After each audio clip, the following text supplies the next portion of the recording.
Chapter 11. I begin life on my own account and don't like it. I know enough of the world now to have almost lost the capacity of being much surprised by anything, but it is a matter of some surprise to me even now that I can have been so easily thrown away at such an age. A child of excellent abilities and with strong powers of observation, quick, eager, delicate, and soon hurt bodily or mentally, it seems wonderful to me that nobody should have made any sign in my behalf. But none was made, and I became, at 10 years old, a little labouring hind in the service of Murdstone and Grinby.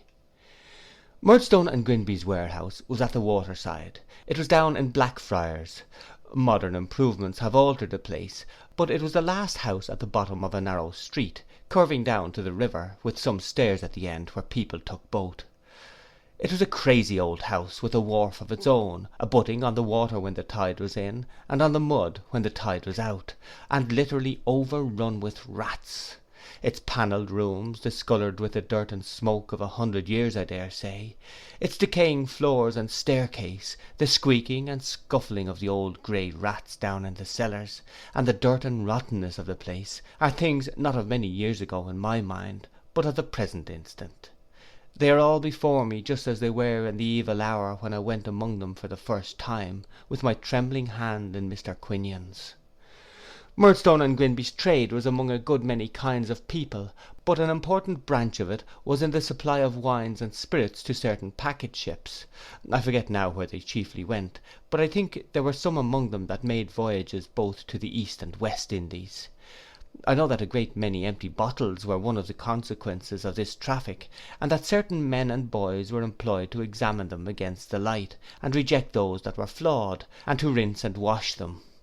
When the empty bottles ran short, there were labels to be pasted on full ones, or corks to be fitted to them, or seals to be put upon the corks, or finished bottles to be packed in cases.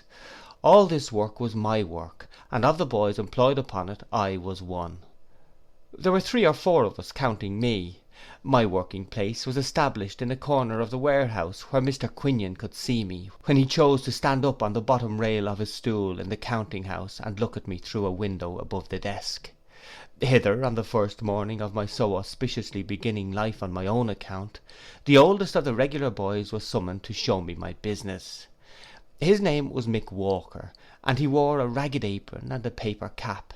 He informed me that his father was a bargeman, and walked in a black velvet headdress in the Lord Mayor's show. He also informed me that our principal associate would be another boy whom he introduced to me by the extraordinary name of Mealy Potatoes. I discovered, however, that this youth had not been christened by that name, but that it had been bestowed upon him in the warehouse on account of his complexion, which was pale or mealy. Mealy's father was a waterman, who had the additional distinction of being a fireman, and was engaged as such at one of the large theatres, where some young relations of Mealy's, I think his little sister, did imps in the pantomimes.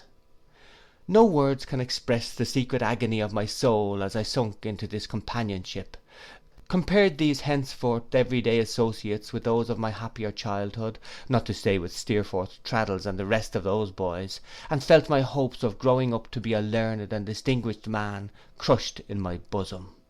The deep remembrance of the sense I had of being utterly without hope now, of the shame I felt in my position, and of the misery that it was to my young heart to believe that day by day what I had learnt and thought and delighted in, and raised my fancy and my emulation up by, would pass away from me little by little, never to be brought back any more, could not be written.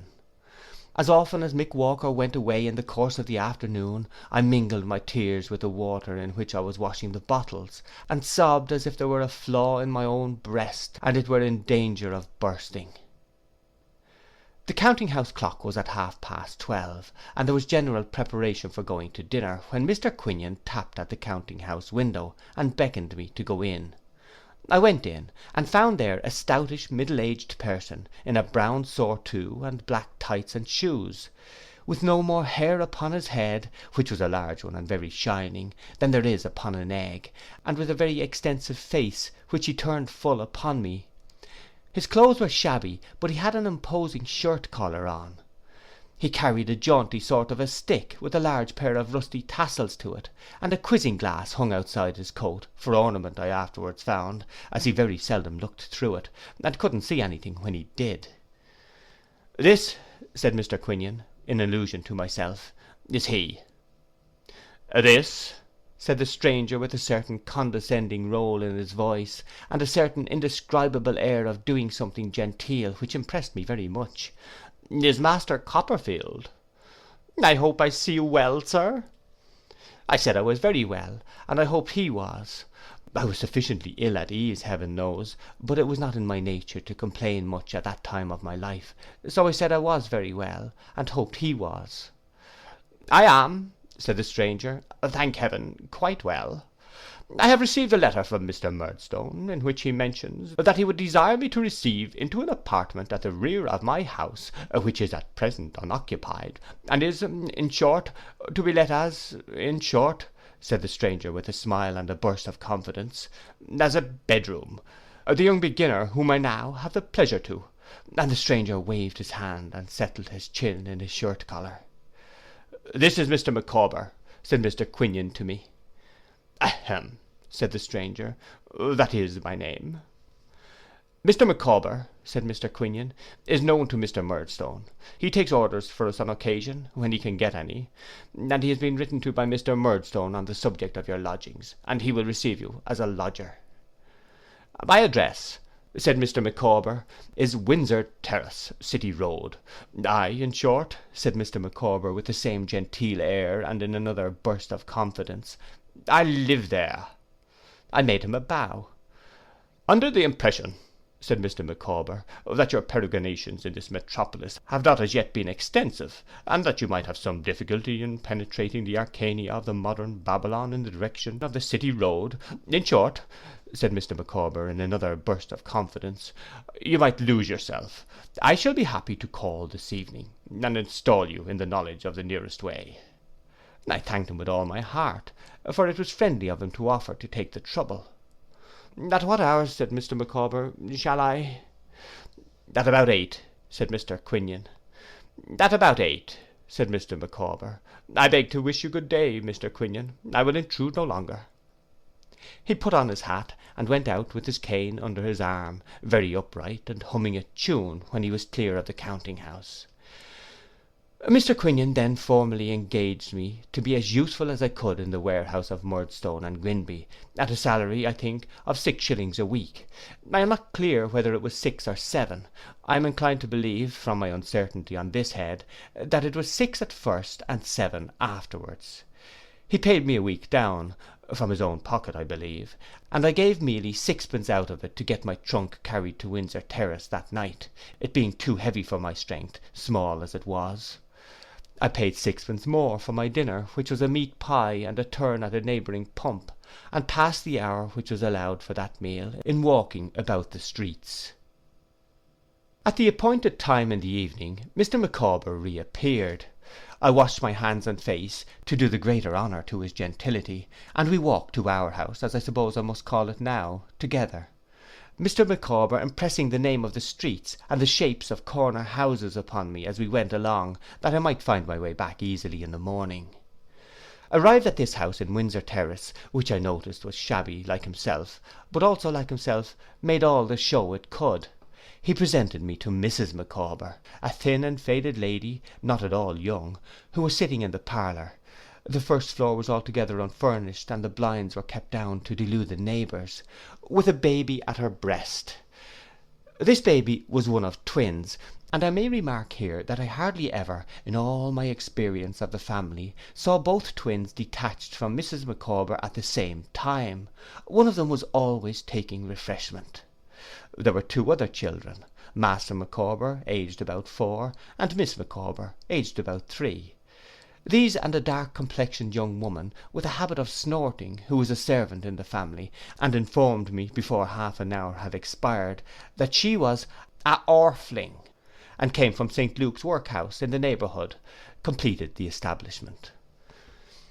My room was at the top of the house, at the back, a close chamber, stencilled all over with an ornament which my young imagination represented as a blue muffin, and very scantily furnished. I never thought,' said Mrs. Micawber, when she came up, twin and all, to show me the apartment, and sat down to take breath, 'before I was married, when I lived with papa and mamma, that I should ever find it necessary to take a lodger. But Mr. Micawber being in difficulties, all considerations of private feelings must give way.' I said, 'Yes, ma'am.' 'Mr. Micawber's difficulties are almost overwhelming just at present,' said Mrs. Micawber, 'and whether it is possible to bring him through them, I don't know. When I lived at home with papa and mamma, I really should have hardly understood what the word meant, in the sense in which I now employ it, but experientia does it, as papa used to say.' I could not satisfy myself whether she told me that Mr. Micawber had been an officer in the marines, or whether I have imagined it. I only know that I believe to this hour that he was in the marines once upon a time, without knowing why. He was a sort of town traveller for a number of miscellaneous houses now, but made little or nothing of it, I am afraid. 'If Mr. Micawber's creditors will not give him time,' said Mrs. Micawber, 'they must take the consequences, and the sooner they bring it to an issue the better. Blood cannot be obtained from a stone, neither can anything on account be obtained at present, not to mention law expenses, from Mr. Micawber.' I cannot quite understand whether my precocious self-dependence confused Mrs. Micawber in reference to my age, or whether she was so full of the subject that she would have talked about it to the very twins if there had been nobody else to communicate with, but this was the strain in which she began, and she went on accordingly all the time I knew her. Poor Mrs. Micawber, she said she had tried to exert herself, and so I have no doubt she had. The centre of the street door was perfectly covered with a great brass plate, on which was engraved Mrs. Micawber's boarding establishment for young ladies, but I never found that any young lady had ever been to school there, or that any young lady ever came, or proposed to come, or that the least preparation was ever made to receive any young lady. The only visitor I ever saw, or heard of, were creditors. They used to come at all hours, and some of them were quite ferocious. One dirty-faced man, I think he was a bootmaker, used to edge himself into the passage as early as 7 o'clock in the morning, and call up the stairs to Mr. Micawber, 'Come, you ain't out yet, you know. Pay us, will you? Don't hide, you know, that's mean. I wouldn't be mean if I was you. Pay us, will you? Just pay us, do you hear? Come.' Receiving no answer to these taunts, he would mount in his wrath to the words 'swindlers' and 'robbers', and these being ineffectual too, would sometimes go to the extremity of crossing the street and roaring up at the windows of the second floor, where he knew Mr. Micawber was. At these times Mr. Micawber would be transported with grief and mortification, even to the length, as I was once made aware by a scream from his wife, of making motions at himself with a razor, but within half an hour afterwards he would polish up his shoes with extraordinary pains, and go out, humming a tune, with a greater air of gentility than ever. Mrs. Micawber was quite as elastic. I have known her to be thrown into fainting fits by the king's taxes at 3 o'clock, and to eat lamb chops, breaded, and drink warm ale, paid for with 2 teaspoons that had gone to the pawnbrokers, at 4.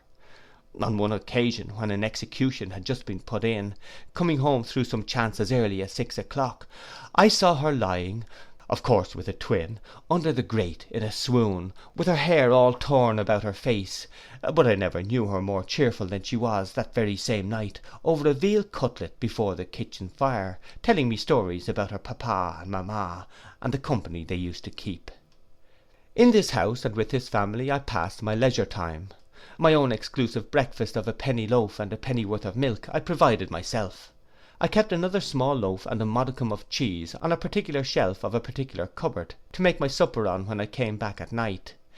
This made a hole in the 6 or 7 shillings, I know well, and I was out at the warehouse all day, and had to support myself on that money all the week. From Monday morning until Saturday night I had no advice, no counsel, no encouragement, no consolation, no assistance, no support of any kind from any one that I can call to mind, as I hope to go to heaven. I was so young and childish, and so little qualified, how could I be otherwise, to undertake the whole charge of my own existence, that often in going to Murdstone and Grinby's of a morning, I could not resist the stale pastry put out for sale at half price at the pastry cook's doors, and spent in that the money I should have kept for my dinner. Then I went without my dinner, or bought a roll or a slice of pudding. I remember 2 pudding shops, between which I was divided according to my finances. One was in a sort of court close to St. Martin's Church, at the back of the church, which is now removed altogether. The pudding at that shop was made of currants, and was rather a special pudding, but it was dear, 2 pennyworth not being larger than a pennyworth of more ordinary pudding. A good shop for the latter was in the Strand, somewhere in that part which has been rebuilt since. There was a stout pale pudding, heavy and flabby, and with great flat raisins in it, stuck in whole at wide distances apart. It came up hot at about my time every day, and many a day did I dine off it. When I dined regularly and handsomely, I had a saveloy and a penny loaf, or a 4 penny plate of red beef from a cook's shop, or a plate of bread and cheese and a glass of beer from a miserable old public house opposite our place of business, called the Lion, or the Lion and something else that I have forgotten. Once I remember carrying my own bread, which I had brought from home in the morning, under my arm, wrapped in a piece of paper like a book, and going to a famous Alamode beef house near Drury Lane, and ordering a small plate of that delicacy to eat with it. What the waiter thought of such a strange little apparition coming in all alone I don't know, but I can see him now, staring at me as I ate my dinner, and bringing up the other waiter to look. I gave him a 1/2 penny for himself, and wish he hadn't taken it. We had half an hour, I think, for tea. When I had money enough, I used to get a 1/2 pint of ready-made coffee and a slice of bread and butter. When I had none, I used to look at a venison shop in Fleet Street, or I have strolled at such a time as far as Covent Garden Market, and stared at the pineapples.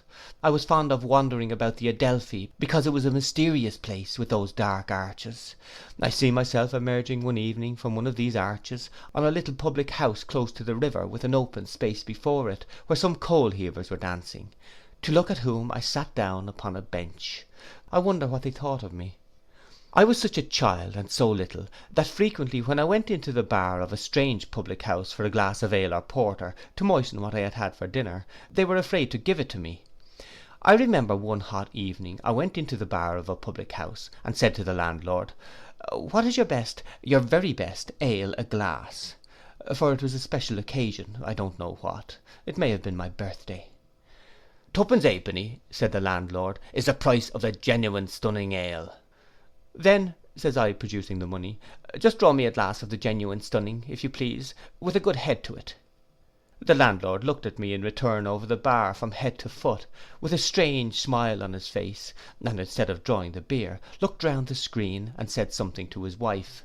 She came out from behind it with her work in her hand, and joined him in surveying me. Here we stand, all 3, before me now, the landlord in his shirt sleeves, leaning against the bar window frame, his wife looking over the little half door, and I in some confusion looking up at them from outside the partition. They asked me a good many questions, as what my name was, how old I was, where I lived, how I was employed, and how I came there. To all of which, that I might commit nobody, I invented, I am afraid, appropriate answers.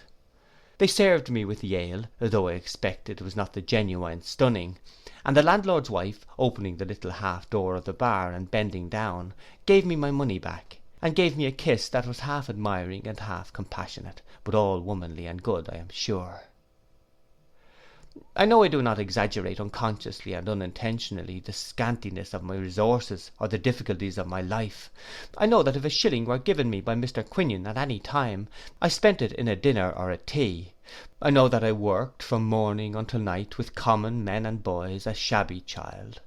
I know that I lounged about the streets insufficiently and unsatisfactorily fed. I know that but for the mercy of God I might easily have been, for any care that was taken of me, a little robber or a little vagabond. Yet I held some station at Murdstone and Grinby's too. Besides that Mr. Quinion did what a careless man so occupied, and dealing with a thing so anomalous could, to treat me as one upon a different footing from the rest, I never said, to man or boy, how it was that I came to be there, or gave the least indication of being sorry that I was there. That I suffered in secret, and that I suffered exquisitely, no one ever knew but I. How much I suffered it is, as I have already said, utterly beyond my power to tell. But I kept my own counsel, and I did my work. I knew from the first that if I could not do my work as well as any of the rest, I could not hold myself above slight and contempt. I soon became at least as expeditious and as skilful as either of the other boys. Though perfectly familiar with them, my conduct and manner were different enough from theirs to place a space between us, and the men generally spoke of me as the little gent, or the little suffolker. A certain man named Gregory, who was foreman of the packers, and another named Tip, who was a carman and wore a red jacket, used to address me sometimes as David, but I think it was mostly when we were very confidential, and when I had made some efforts to entertain them, over our work, with some results of the old readings, which were fast perishing out of my remembrance. Mealy Potatoes uprose once, and rebelled against my being so distinguished, but Mick Walker settled him in no time. My rescue from this kind of existence I considered quite hopeless, and abandoned as such altogether. I am solemnly convinced that I never for 1 hour was reconciled to it, or was otherwise than miserably unhappy, but I bore it, and even to Peggotty, partly for the love of her, and partly for shame, never in any letter, though many passed between us, revealed the truth. Mr. Micawber's difficulties were an addition to the distressed state of my mind. In my forlorn state I became quite attached to the family, and used to walk about, busy with Mrs. Micawber's calculations of ways and means, and heavy with the weight of Mr. Micawber's debts. On a Saturday night, which was my grand treat, partly because it was a great thing to walk home with 6 or 7 shillings in my pocket, looking into the shops and thinking what such a sum would buy, and partly because I went home early, Mrs. Micawber would make the most heart-rending confidences to me. Also on a Sunday, when I mixed the portion of tea or coffee I had bought overnight in a little shaving pot, and sat late at my breakfast. It was nothing at all unusual for Mr. Micawber to sob violently at the beginning of one of these Saturday night conversations, and sing about Jack's delight being his lovely Nan towards the end of it.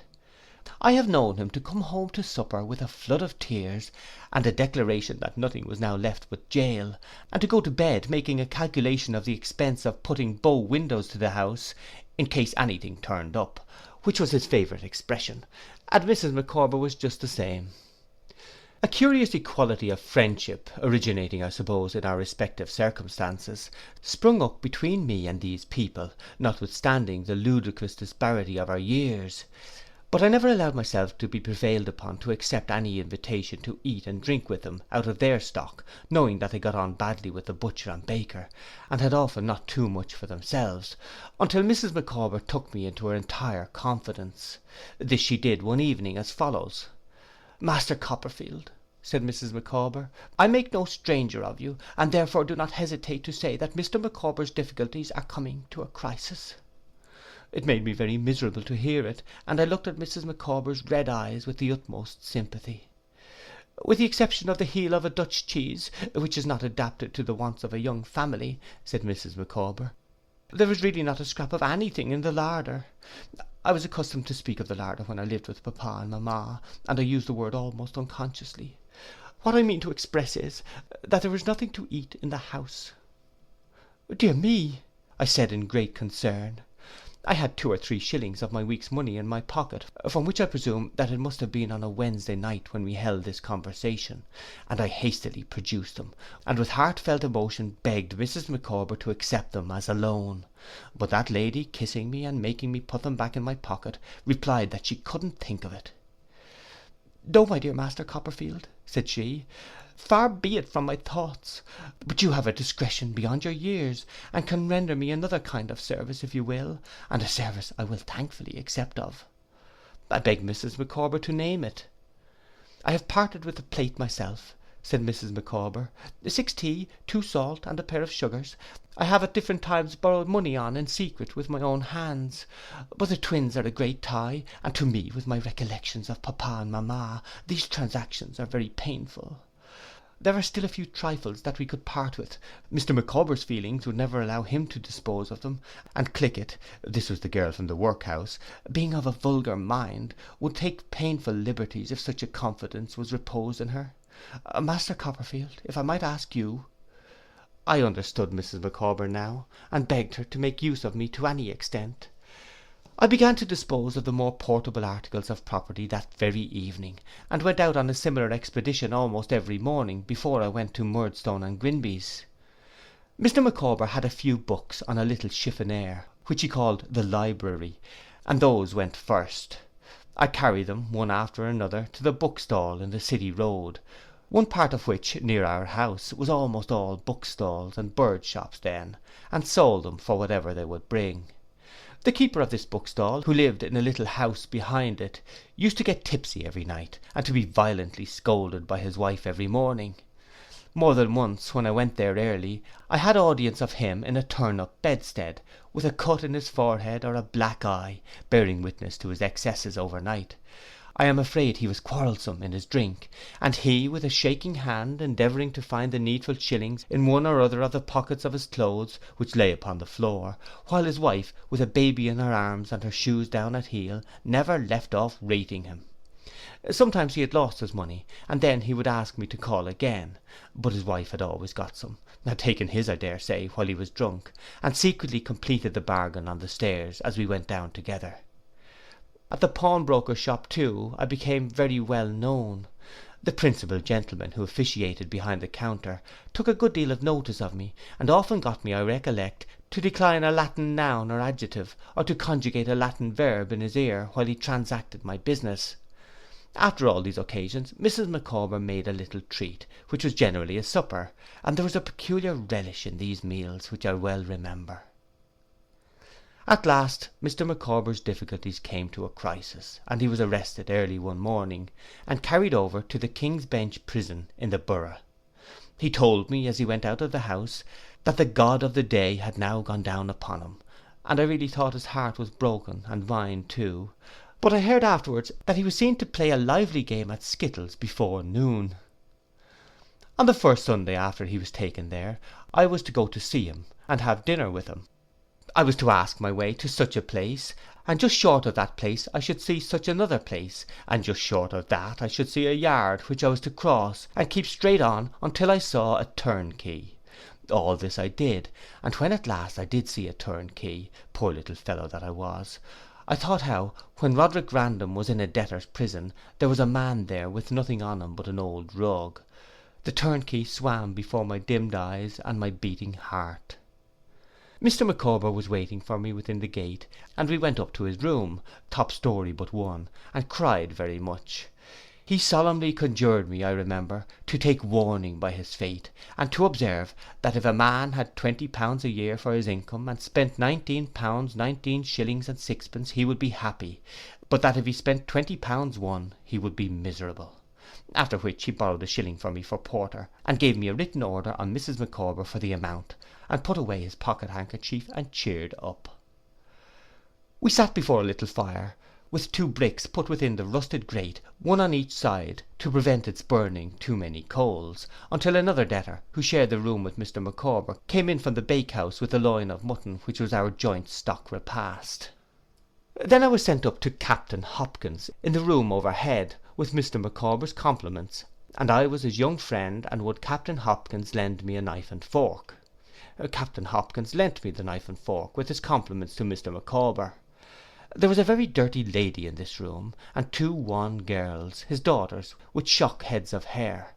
I thought it was better to borrow Captain Hopkins' knife and fork than Captain Hopkins' comb. The captain himself was in the last extremity of shabbiness, with large whiskers, and an old brown greatcoat, with no other coat below it. I saw his bed rolled up in a corner, and what plates and dishes and pots he had on a shelf, and I divined, God knows how, that though the 2 girls with the shock heads of hair were Captain Hopkins' children, the dirty lady was not married to Captain Hopkins. My timid station on this threshold was not occupied more than a couple of minutes at most, but I came down again with all this in my knowledge, as surely as the knife and fork were in my hand. There was something gipsy-like and agreeable in the dinner after all. I took back Captain Hopkins's knife and fork early in the afternoon, and went home to comfort Mrs. Micawber with an account of my visit. She fainted when she saw me return, and made a little jug of egg hot afterwards to console us while we talked it over. I don't know how the household furniture came to be sold for the family benefit, or who sold it, except that I did not. Sold it was, however, and carried away in a van, except the bed, a few chairs, and the kitchen table. With these possessions we encamped, as it were, in the two parlours of the emptied house in Windsor Terrace, Mrs. Micawber, the children, the orpling, and myself, and lived in those rooms night and day. I had no idea for how long, though it seems to me for a long time. At last Mrs. Micawber resolved to move into the prison, where Mr. Micawber had now secured a room to himself, so I took the key of the house to the landlord, who was very glad to get it, and the beds were sent over to the King's Bench, except mine, for which a little room was hired outside the walls in the neighbourhood of that institution, very much to my satisfaction, since the Micawbers and I had become too used to one another in our troubles to part. The orpling was likewise accommodated with an inexpensive lodging in the same neighbourhood. Mine was a quiet back garret with a sloping roof commanding a pleasant prospect of a timber yard, and when I took possession of it, with the reflection that Mr. Micawber's troubles had come to a crisis at last, I thought it quite a paradise. All this time I was working at Murdstone and Grinby's in the same common way, and with the same common companions, and with the same sense of unmerited degradation as at first. But I never, happily for me no doubt, made a single acquaintance, or spoke to any of the many boys whom I saw daily in going to the warehouse, in coming from it, and in prowling about the streets at meal times. I led the same secretly unhappy life, but I led it in the same lonely, self-reliant manner. The only changes I am conscious of are, firstly, that I had grown more shabby, and secondly, that I was now relieved of much of the weight of Mr. and Mrs. Micawber's cares, for some relatives or friends had engaged to help them at their present pass, and they lived more comfortably in the prison than they had lived for a long while out of it. I used to go to breakfast with them now, in virtue of some arrangement, of which I have forgotten the details. I forget too at what hour the gates were opened in the morning, admitting of my going in, but I know that I was often up at 6 o'clock, and that my favourite lounging place in the interval was Old London Bridge, where I was wont to sit in one of the stone recesses, watching the people go by, or to look over the balustrades at the sun shining in the water, and lighting up the golden flame on top of the monument. The orpling met me there sometimes, to be told some astonishing fictions respecting the wharfs and the tower, of which I can say no more than that I hoped I believed them myself. In the evening I used to go back to the prison, and walk up and down the parade with Mr. Micawber, or play casino with Mrs. Micawber, and hear reminiscences of her papa and mamma. Whether Mr. Murdstone knew where I was, I am unable to say. I never told them at Murdstone and Grinby's. Mr. Micawber's affairs, though past their crisis, were very much involved by reason of a certain deed, of which I used to hear a great deal, and which I suppose now to have been some former composition with his creditors, though I was so far from being clear about it then, that I am conscious of having confounded it with those demoniacal parchments which are held to have upon a time obtained to a great extent in Germany. At last this document appeared to be got out of the way somehow. At all events it ceased to be the rock ahead it had been, and Mrs. Micawber informed me that her family had decided that Mr. Micawber should apply for his release under the Insolvent Debtors Act, which would set him free, she expected, in about 6 weeks. "And then," said Mr. Micawber, who was present, "I have no doubt I shall, please heaven, begin to be beforehand with the world, and to live in a perfectly new manner, if, in short, anything turns up." By way of going in for anything that might be on the cards, I called to mind that Mr. Micawber about this time composed a petition to the House of Commons, praying for an alteration in the law of imprisonment for debt. I set down this remembrance here, because it is an instance to myself of the manner in which I fitted my old books to my altered life, and made stories for myself out of the streets, and out of men and women, and how some main points in the character I shall unconsciously develop, I suppose, in writing my life, were gradually forming all this while. There was a club in the prison in which Mr. Micawber was a gentleman, was a great authority. Mr. Micawber had stated his idea of the petition to the club, and the club had strongly approved of the same. Wherefore Mr. Micawber, who was a thoroughly good-natured man, and as active a creature about everything but his own affairs as ever existed, and never so happy as when he was busy about something that could never be of any profit to him, set to work at the petition, invented it, engrossed it on an immense sheet of paper, spread it out on a table, and appointed a time for all at the club, and all within the walls if they chose, to come up to his room and sign it. When I heard of this approaching ceremony, I was so anxious to see them all come in, one after another, though I knew the greater part of them already, and they me, that I got an hour's leave of absence from Murdstone and Grinby's, and established myself in a corner for that purpose. As many of the principal members of the club as could be got into the small room without filling it, supported Mr. Micawber in front of the petition, while my old friend Captain Hopkins, who had washed himself to do honour to so solemn an occasion, stationed himself close by it, to read it to all who were unacquainted with its contents. The door was then thrown open, and the general population began to come in a long file, several waiting outside while one entered, affixed his signature, and went out. To everybody in succession, Captain Hopkins said, "Have you read it? No? Would you like to hear it read?" If he weakly showed the least disposition to hear it, Captain Hopkins, in a loud sonorous voice, gave him every word of it. The captain would have read it 20,000 times, if 20,000 people would have heard him, one by one. I remember a certain luscious roll he gave to such phrases as, "The people's representatives in Parliament assembled," "The petitioners herefore humbly approach your honourable house," "His Majesty's gracious unfortunate subjects," as if the words were something real in his mouth, and delicious to taste. Mr. Micawber meanwhile listening with a little of the author's vanity, and contemplating, not severely, the spikes on the wall opposite. As I walked to and fro daily between Southwark and Blackfriars, and lounged about at meal times in obscure streets, the stones of which may, for anything I know, be worn at this moment by my childish feet, I wonder how many of these people were waiting in the crowd that used to come filing before me in review again, to the echo of Captain Hopkins's voice. When my thoughts go back now to that slow agony of youth, I wonder how much of the history I invented for such people hangs like a mist of fancy over well-remembered facts. When I tread the old ground, do I not wonder that I seem to see and pity going on before me an innocent romantic boy, making his imaginative world out of such strange experiences and sordid things.